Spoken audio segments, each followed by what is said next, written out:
తిరిగి BCN news కి స్వాగతం. కోనసీమ తిరుమలగా వర్ధిల్లుతున్న వాడపల్లి శ్రీ వెంకటేశ్వర స్వామి ఆలయంలో గురువారం ప్రత్యేక పూజలు వైభవంగా నిర్వహించారు. మంగళ వాయిద్యాల నడుమ శ్రీ స్వామి అమ్మవార్లకు మేలుకొలుపు సేవను నిర్వహించిన అనంతరం ఐశ్వర్యలక్ష్మి హోమాన్ని జరిపించారు. అర్చకులు శ్రీ స్వామి అమ్మవార్ల వసంత మండపంలో అష్టోత్తర పూజలు నిర్వహించగా ప్రత్యేక అలంకరణలో ఉన్న స్వామిని దర్శించుకుని భక్తులు తరించిపోయారు. महाराजास्वमिन्द्रस्वगं रुद्रस्वं विष्णुस्वं ब्रह्मस्वं प्रजापति विष्णु परमं पदकं सदा वसन्ति सौरयः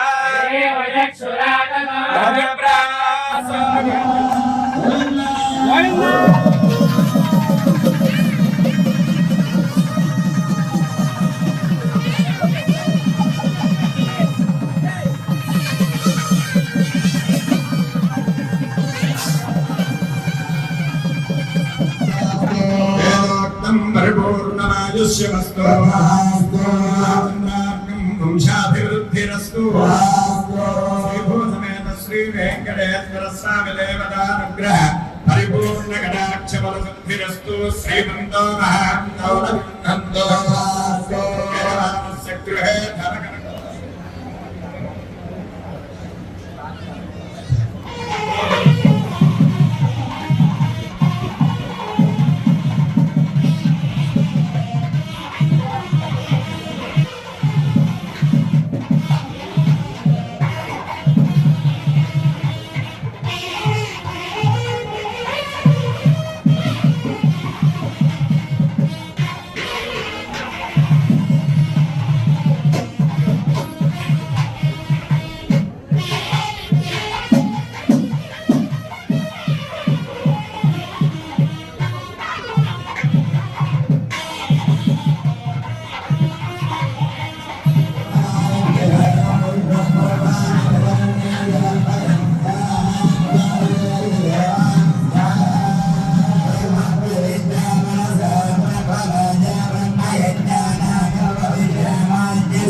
ओम कन्यात्रयमण निराज्याय नमः ओम वेदांबरधराय नमः ओम अनगाय नमः ओम वरमादिनी नमः ओम पद्मनाभाय नमः ओम हृदयसमानसाय नमः ओम सच्चिदानंदरूपाय नमः ओम जगन्मंगलाय नमः ओम यज्ञरूपाय नमः ओम यज्ञमूर्तये नमः ओम चिन्मयाय नमः ओम परमेश्वराय नमः सताय नमः ओम श्रीमती नमः ओम ब्रह्मविक्रमाय नमः ओम परंपराय नमः ओम परब्रह्मणे ओम अनंतप्रिय नमः मनगनो सकलप्रदाय नमः ओम देवताय नमः ओम सर्वनाथने नमः ओम धर्म पद्मसुंदरी पद्मध्वज पद्मके नमः ओम पद्मप्रिय पद्मस्थान पद्मके नमः ओम पद्मसुंदरी पद्मध्वज पद्मके नमः ओम चंद्रोदरी नमः चतुर्भुजाय इंद्राय नमः नमः ओम महाराजन्य नमस्ते नमः ब्रह्मण्य नमः ओम दंडानके नमः ओम పులివెందుల మండలం నల్లగొండవారిపల్లెలో జెడ్పీటీసీ ఉప ఎన్నికల ప్రచారం సందర్భంగా వైసీపీ టీడీపీ వర్గాల మధ్య తీవ్ర ఉద్రిక్తత చోటు చేసుకుంది. గ్రామంలో ప్రచారానికి వెళ్లిన టీడీపీ శ్రేణులు వైసీపీ ఎమ్మెల్సీ రమేష్ యాదవ్, వేల్పుల రాము అడ్డుకోవడంతో వాగ్వాదం జరిగి ఘర్షణకు దారితీసింది. ఈ దాడిలో పలు వాహనాలు ధ్వంసమయ్యాయి. ఇరు వర్గాలు రక్తమొచ్చేలా కొట్టుకున్నారు. టీడీపీ వర్గీయులే తమపై దాడి చేసినట్టు వైసీపీ నేతలు ఆరోపిస్తున్నారు.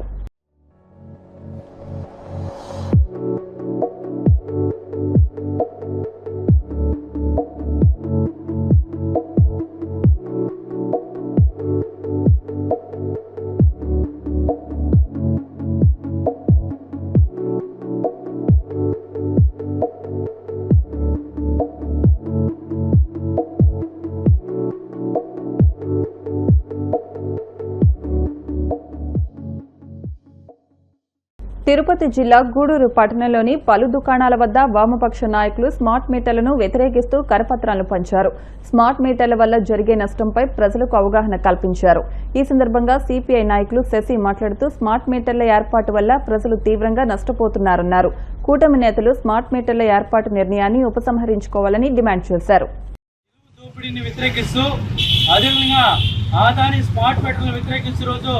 వామపక్షుల ఆధ్వర్యంలో 10వ తేదీ వరకు నిన్నటి నుంచి 10వ తేదీ వరకు వివిధ రూపాల్లో నిరసన కార్యక్రమం కరపత్రాలు పంచుతూ ప్రజలను అవేర్నెస్ కార్యక్రమం చేయడం జరుగుతోంది. 11వ తేదీన విద్యుత్ కార్యాలయం ఉందా వామపక్షాలు సిపిఐ ఆధ్వర్యంలో పెద్ద ఎత్తున ధర్నా కార్యక్రమం నిర్వహించడం జరుగుతుంది. ఈరోజు రాష్ట్ర వ్యాప్తంగా కూటమి ప్రభుత్వం అధికారంలోకి వచ్చిన తర్వాత స్మార్ట్ మీటర్లు బిగిస్తామని చెప్పి దశల వారీగా ఈ విధంగా బిగిస్తున్నారు. ఇంతకుముందు అధికారంలో రాకముందు మీకు ఆధారిత స్మార్ట్ మీటర్లు పెడితే పగలగొట్టండి అని చెప్పి స్వయాన నారా లోకేష్ ప్రతిపక్షంలో ఉన్నప్పుడు ఒక మాట, అధికార పక్షంలో ఒక మాట. ఈరోజు జగన్మోహన్ రెడ్డి ఏదైతే ఆధారిత స్మార్ట్ మీటర్లు ఈ విధంగా పెట్టాడో ఆ స్మార్ట్ మీటర్లు మీరు కూడా కొనసాగిస్తూ ఈరోజు ప్రస్తుతానికి షాపులు పెడతారు. రానున్న రోజుల్లో కూడా ఇళ్ళకి పెట్టే విధంగా కూడా ఈరోజు ఈ కుటుంబం వ్యవహరిస్తుంది.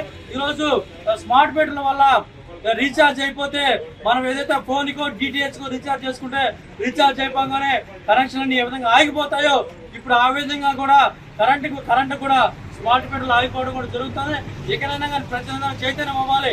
షాపులలో యాజమాన్యాలు, కన్జ్యూమర్స్, వ్యాపారస్తులు, బంగారు షాపులలో ప్రతి ఒక్కరు, విద్యా సంస్థలు ప్రతి ఒక్కరు కూడా ఈ ఆధారిత స్మార్ట్ మీటర్లు వ్యతిరేకించాలి. ఈ ఆధారిత స్మార్ట్ మీటర్లు గవర్నమెంట్ నుంచి మనం అడిగితే మాకు ఎటువంటి సంబంధం లేదంటున్నారు.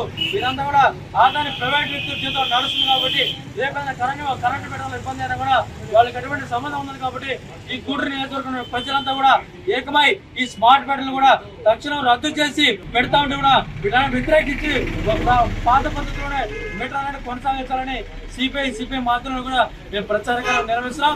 11వ తేదీ పెద్ద ఎత్తున కూడా ధర్నా కార్యక్రమం నిర్వహిస్తామని చెప్పి కూడా సిపిఐ తెలియజేస్తున్నాం. ప్రజలందరూ స్వచ్ఛందంగా పాత పద్ధతిలో మీటర్లు కొనసాగించాలి, స్మార్ట్ మీటర్లు వద్దు, పాత మీటర్లు ముద్దు అని చెప్పి ఈరోజు ప్రతి ఒక్కరు కూడా అవేర్నెస్ కావడానికి కూడా సిపిఐ మేము కరపత్రాలు పంచుతామని చెప్పి కూడా ఏపీ అభివృద్ధిపై సినీ నటుడు సుమన్ ఆసక్తికర వ్యాఖ్యలు చేశారు. ప్రస్తుతం రాష్ట్రంలో అభివృద్ధి బాగుందని ఆయన ప్రశంసించారు. తెలుగు రాష్ట్రాల్లో ఎన్నికలకు చాలా సమయం ఉందని, ఎన్నికల గురించి ఇప్పుడే ఆలోచించాల్సిన అవసరం లేదని చెప్పారు. 2 తెలుగు రాష్ట్రాలు బాగుండాలంటే ప్రభుత్వాలకు అందరూ మద్దతు ఇవ్వాలని సూచించారు. కొన్ని రాష్ట్రాల్లో వచ్చే ఏడాది ఎన్నికలు ఉన్నాయని, ఆ ఎన్నికల గురించి తర్వాత ఆలోచిస్తానని చెప్పారు. రాజకీయం గురించి అడిగారంటే రాజకీయం ప్రస్తుతం ఎలక్షన్ ఏం లేదు, ఎలక్షన్ అయిపోయింది. నెక్స్ట్ ఎలక్షన్ వచ్చినప్పుడు చూద్దాం. వేరే రాష్ట్రాల్లో వేరే ఎలక్షన్స్ ఇప్పుడు 26లో ఉన్నాయి, వాటిని పిలుస్తున్నారు. దాని గురించి ఆలోచించి తర్వాత నిర్ణయం తీసుకుంటారు. తమిళనాడులో ఇప్పుడు ఎలక్షన్ ఉంది, తమిళనాడు ఎలక్షన్స్ కి పిలుస్తున్నారు. రండి సార్, మీకు టికెట్ కావాలంటే మీకు టికెట్ ఇస్తాం అంటున్నారు. నేను ఉండేది వేరే ఊరు అండి, జరిగేది వేరే ఊరు, నేను తర్వాత నేను చేస్తాను. నేను పుట్టింది పెరిగింది తమిళనాడు కాబట్టి వాళ్ళు ఎందుకో ఇప్పుడు ఆఫర్ ఇచ్చారు. సో నేను చెప్తానండి అని చెప్పి చెప్తున్నాను. సో అది వేరే విషయం. ఇక్కడైతే పాలిటిక్స్ ఆల్రెడీ నెక్స్ట్ ఇంకా ఎలక్షన్ వచ్చినప్పుడు అప్పుడే మనం ప్రెసెంట్ రన్నింగ్ గవర్నమెంట్ ఏదైతే ఉన్నాయో మనం అందరూ సపోర్ట్ చేయాలి. ఎందుకంటే మన అందరూ బాగుపడాలి, అందరూ మంచిగా ఉండాలంటే సపోర్ట్ చేయాలి. ఎందుకంటే వాళ్ళు కొన్ని ప్రాజెక్ట్స్ చేస్తున్నారు, కొంచెం టైం పడవచ్చు, కొన్ని ఇమీడియట్ గా అవచ్చు. ఆల్రెడీ డెవలప్మెంట్ చూసినప్పుడు రోడ్ డెవలప్మెంట్స్ అని ప్రమాణంగా జరుగుతున్నాయి, ఒక్కొక్క డెవలప్మెంట్ బాగానే జరుగుతున్నాయి. కొన్ని సెక్టర్స్ లో కొంచెం లేట్ అవుతుంది. సో అందరూ కలిసి మన ముఖ్యమంత్రి గారు నారా చంద్రబాబు నాయుడు గారికి, డిప్యూటీ సీఎం పవన్ కళ్యాణ్ గారికి సపోర్ట్ ఇచ్చి అందరూ బాగుండాలి, అందరూ హ్యాపీగా ఉండాలి. ఇక్కడ వచ్చేసి అది లేదు ఇది లేదు చెప్పి అందరినీ సాటిస్ఫై చేయాలంటే చాలా కష్టం అవుతుంది, టైం పడుతుంది. వాళ్ళకి అందుబాటులో ఏది ఉందో అది వాళ్ళు చేస్తున్నారు, అది కొంచెం సహకరించాలి. అందరూ హ్యాపీగా ఉండాలి, అందరూ బాగుండాలి. అక్రమ బెట్టింగ్ యాప్ల ప్రచారానికి సంబంధించిన కేసులో ప్రముఖ టాలీవుడ్ నటుడు విజయ్ దేవరకొండ ఈడీ ఎదుట విచారణకు హాజరయ్యారు. హైదరాబాద్లోని ఈడీ ప్రాంతీయ కార్యాలయంలో అధికారులు ఆయన్ను సుమారు 4.5 గంటల పాటు సుదీర్ఘంగా ప్రశ్నించారు. విచారణ అనంతరం బయటకొచ్చిన విజయ్ మీడియాతో మాట్లాడుతూ తాను ప్రచారం చేసింది గేమింగ్ యాప్ కోసమేనని, బెట్టింగ్ యాప్ కోసం కాదని స్పష్టం చేశారు. ఈడీ అధికారులు అడిగిన అన్ని ప్రశ్నలకు తాను సమాధానాలు ఇచ్చానని విజయ్ తెలిపారు. ఛానళ్లలో హెడ్లైన్స్ స్క్రోలింగ్లో ఇల్లీగల్ బెట్టింగ్ యాప్స్లో నాకు పిలిచారని స్క్రోలింగ్ నడుస్తుంటుంది, హెడ్లైన్స్ నడుస్తుంటుంది నాకు తెలుసు. కానీ ఫస్ట్ దాన్ని గేమింగ్ యాప్స్ క్లారిఫికేషన్ గురించి విజయ్ దేవరకొండని పిలిచారు అని ఫస్ట్ ఆ హెడ్లైన్ మీరు నా గురించి మార్చాలి. ఎందుకంటే బెట్టింగ్ యాప్స్ ఇన్వెస్టిగేషన్ తప్పకుండా నడుస్తుంది. కానీ మనని పిలిచింది వాళ్ళకు కూడా తెలియదు మన పేరు ఎందుకు వచ్చిందో. బట్ మన పేరు వచ్చినందుకు వాళ్ళు వెరిఫికేషన్ చేసుకొని వాళ్ళు డెలిజెన్స్ తీసుకోవాలి. మనం చేసింది గేమింగ్ యాప్స్కి ఎండోర్స్మెంట్. గేమింగ్ యాప్కి బెట్టింగ్ యాప్కి అసలు సంబంధమే లేదు. గేమింగ్ యాప్స్ అనేటివి completely legal, recognized by the government, licensed as a business. వాళ్ళకి జిఎస్టీలు, టీడీఎస్లు, కంపెనీలు, it's fully registered, recognized by Supreme Court and various state governments. అది గేమింగ్ యాప్. అటువంటిది A23. ఇప్పుడు క్విక్గా డౌట్ ఉన్న వాళ్ళకి క్విక్గా మీరు గూగుల్లోకి వెళ్ళి టాప్ గేమింగ్ యాప్స్ అని కొడితే కొన్ని వస్తాయి. A23తో సహా My11 Circle, Dream11, MPL, జుపీ ఇట్లాంటివి కొన్ని వస్తాయి. ఇవన్నీ రిజిస్టర్డ్ గేమింగ్ యాప్స్. ఇవన్నీ మన ఇండియన్ క్రికెట్ టీమ్కి స్పాన్సర్, మన ఇండియన్ ఒలింపిక్స్ టీమ్కి స్పాన్సర్, మన ఇండియా ఉమెన్స్ క్రికెట్ టీమ్కి స్పాన్సర్, IPLకి, NPL ఒకదానికి అఫీషియల్ స్పాన్సర్, వేరియస్ కబడ్డీ లీగ్కి, వాలీబాల్ లీగ్కి అన్నిటికీ వీళ్ళు స్పాన్సర్ చేస్తారు. ఎందుకంటే these are completely legal entities. Indian Olympics టీమ్కి స్పాన్సర్ చేయాలంటే లీగల్ ఉండాలా వద్దా? సో ఫస్ట్ ఆఫ్ ఆల్ ఈ గేమింగ్ యాప్స్ని, ఇల్లీగల్ బెట్టింగ్ యాప్స్ని మీరు సపరేట్ చేయాలి. అది జర్నలిస్ట్గా మీ రెస్పాన్సిబిలిటీ. నా మీద మీకు ఆ రెస్పాన్సిబిలిటీ ఉండాలని కోరుకున్నా. కానీ మన పేరు వచ్చింది కాబట్టి కొన్ని క్లారిఫికేషన్స్ అడిగారు. ఆ clarification account details, transaction details ఏంటి, ఆ కంపెనీ, అవన్నీ పంపించేసాము. వార్తలు ముగించే ముందు ముఖ్యాంశాలు మరొకసారి. ప్రజలకు ఇచ్చిన హామీలను కూటమి ప్రభుత్వం చిత్తశుద్ధితో అమలు చేస్తోంది. కేబినెట్ నిర్ణయాలను వెల్లడించిన మంత్రి కొలుసు పాదసారథి.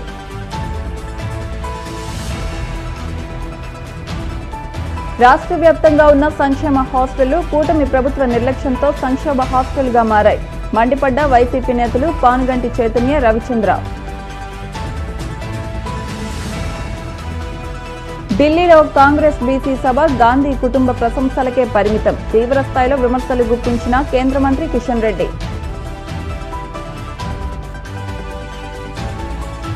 వాడపల్లి వెంకన్న ఆలయంలో ప్రత్యేక పూజలు. మంగళ వాయిద్యాల నడుమ శ్రీ స్వామి అమ్మవార్లకు మేల్కొలుపు సేవ, ఈశ్వరి లక్ష్మీ హోమం. ఈ వార్తలు ఇంతటితో సమాప్తం. మరిన్ని వార్తల కోసం VCN digital YouTube channel, Facebook page ను ఫాలో అవ్వండి. అప్డేట్ వార్తల కోసం ప్లీజ్ సబ్స్క్రైబ్.